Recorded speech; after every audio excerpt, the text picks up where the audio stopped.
تہجد کی نماز پڑھنے کے 3 طریقے ہیں۔ عام طور پر لوگوں کو صحیح علم نہیں ہوتا ہے تو وہ تہجد کی نماز پڑھنا بھی چاہتے ہیں لیکن نہیں پڑھ پاتے ہیں، کیونکہ رات کے آخری حصے میں اٹھنا، تہجد کی نماز جب بہت بہترین نیند آ رہی ہوتی ہے، کیونکہ دیر سے سونا اور دیر میں اٹھنا یہ ایک عام معمول ہو گیا ہے۔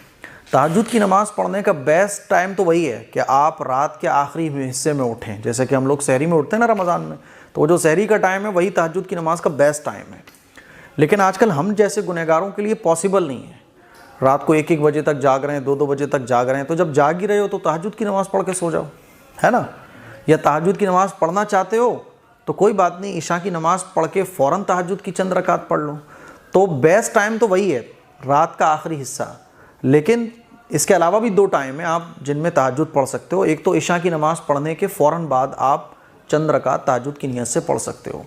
دوسرا ٹائم ہے کہ جیسے کہ آج کل 12 بج گئے 1 بجے ہم لوگ سوتے ہیں، موبائل چلا رہے ہیں، 12 بج گئے 1 بج گیا، تو بڑے بڑے شہروں میں دیر تک جاگنے کا رواج ہو گیا ہے۔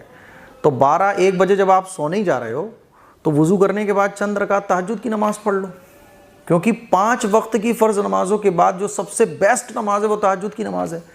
تہجد کی نماز اللہ کو بہت پسند ہے، دعائیں اللہ قبول فرماتا ہے۔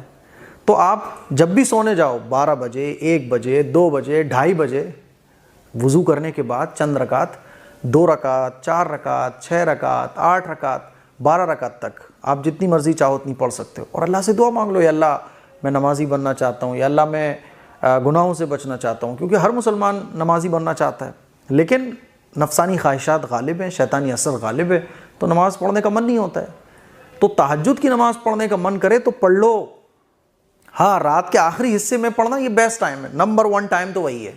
پھر دوسرا ٹائم یہ کہ آپ رات کے 12-1 بجے جب سونے جا رہے ہو تب پڑھ کے سو جاؤ، اور اگر کوئی اتنا بھی نہیں کر سکتا تو عشاء کی نماز پڑھنے کے فوراً بعد بھی وہ تہجد کی نماز پڑھ سکتا ہے۔ پڑھو تو صحیح کم از کم۔ اب ہمارا کیا ہے کہ سالوں گزر جاتی ہیں، میرے خیال میں رمضان کے بعد پھر رمضان میں ہی ہمیں تہجد نصیب ہوتی ہے، اسی لیے کوشش کرو کہ ان 3 طریقوں پر جس پہ عمل کر سکتے ہو عمل کر لو۔ ہفتے میں 2 ہفتے میں 15 دن میں 20 دن میں تہجد کی نماز ضرور پڑھنے کی کوشش کرو۔